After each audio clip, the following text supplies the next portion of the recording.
Estamos de volta. Hoje nós estamos conversando com Lourdes Carolina Gagetti sobre o livro Odisseia de uma Alma. Mas antes de nós retomarmos aqui a nossa conversa, gostaríamos de nos dirigir a você que tem a intenção de colaborar de alguma forma para um mundo melhor. E você pode nos ajudar a levar essa informação, essa orientação, esse consolo que a doutrina espírita nos proporciona a lugares mais distantes, a pessoas que não têm acesso a essa informação de uma forma mais qualitativa, de uma forma muito mais facilitada. Você pode se associar ao Clube Amigos da Boa Nova, 0800 12 18 38. Colabore para que mais pessoas recebam a bênção da informação como você está recebendo. Nós agradecemos a sua colaboração. 0800 12 18 38. Bom, Lourdes, vamos falar um pouquinho dessa... Porque nós falamos que esse livro é romanceado. Vamos falar um pouquinho como que você conta todos esses conceitos, porque você inclui no livro muitos conceitos doutrinários importantes, né? Uhum. Você está alertando já a família, as pessoas, a esse mal que é a pedofilia, né? Mas, por conta disso, tem outros tantos conceitos importantes, né? Como é que você conta isso?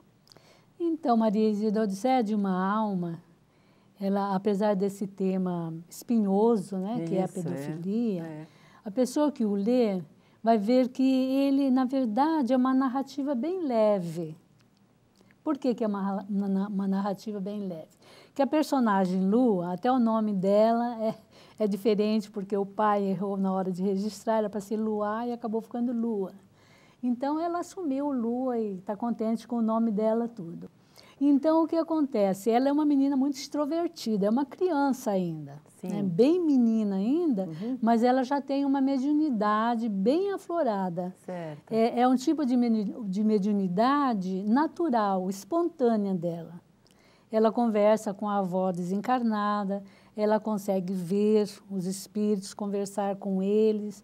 E uma coisa interessante que acontece, ela se revolta com o que ela está vendo na casa dela, na televisão, na mídia em geral, nos jornais, os casos de pedofilia. Certo. E ela se sente impotente para fazer alguma coisa. Mas aí ela começa a pensar, mas será que eu não posso mesmo fazer alguma coisa?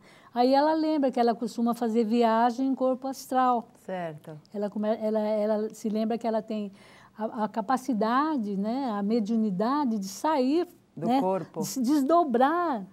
Só que não é assim como um sono comum, que a pessoa dorme, depois volta e não lembra de nada. Sim. Ela lembra perfeitamente do que acontece. Então, ela se dispõe a perseguir os pedófilos, né? Certo. Ela se dispõe a assustá-los de uma tal forma que eles desistam de fazer aquele mal para a criança. Certo. Então, de alguma forma, ela fica sabendo que em tal lugar tem uma criança assim, assim, assado, que ela está sendo assediada, né? Ela está sendo assediada por um pedófilo. Então, o que ela faz? Ela sai em corpo astral, ela deixa o corpo dela bonitinho lá na cama dormindo, e vai e ela, em espírito, em corpo perispiritual, ela vai até esse lugar.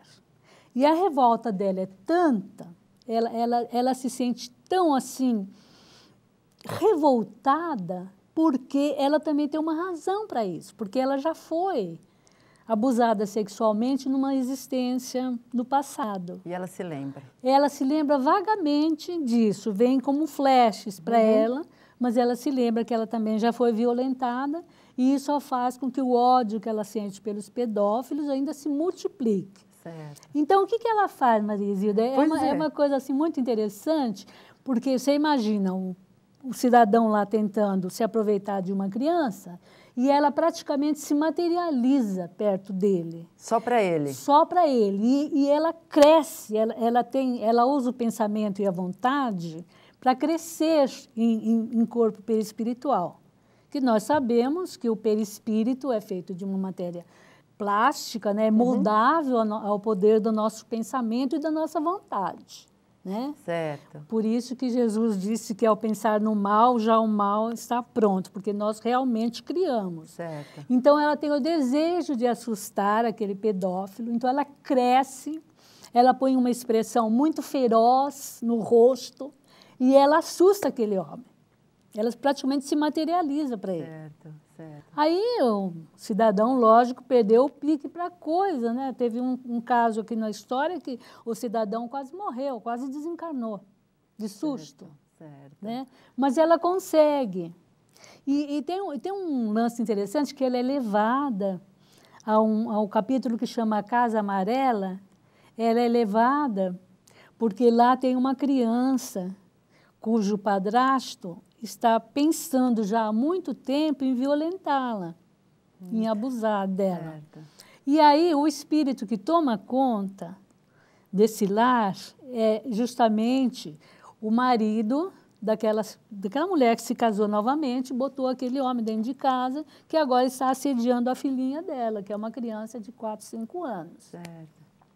Então, ela é levada para essa casa, o capítulo chama A Casa Amarela. Mas você vai contar isso daqui a pouco. Você vai terminar essa história daqui a pouquinho. Ah, tá bom, certo? tá certo. Vamos falar sobre limpeza, qualidade e economia? Você que acompanha o programa já sabe que estou falando de Tixan IP, o sabão em pó que eu uso e recomendo de olhos fechados. Isso porque só Tixan combina limpeza perfeita, com perfumes deliciosos e respeito pela natureza, sem desrespeitar o seu bolso. Graças à sua fórmula avançada, Tixan lava profundamente as roupas, preservando as cores dos tecidos e a natureza. E tudo por um preço justo. É por isso que quem experimenta Tixan não troca por outro e ainda recomenda de olhos fechados para todo mundo, como eu. Vamos ver o comercial. A qualidade do amaciante IP, a marca mais vendida do Brasil, também está na versão concentrado. Ele é mais econômico e sustentável, porque usa 80% menos água na fabricação. Tem desempenho igual ao IP tradicional e envolve os tecidos, deixando cápsulas que liberam delicioso perfume durante o uso das roupas. Tradicional ou concentrado, amaciante é IP. Maciez e perfume por mais tempo. Qualidade é IP. Nós vamos agora a um breve intervalo e já voltamos.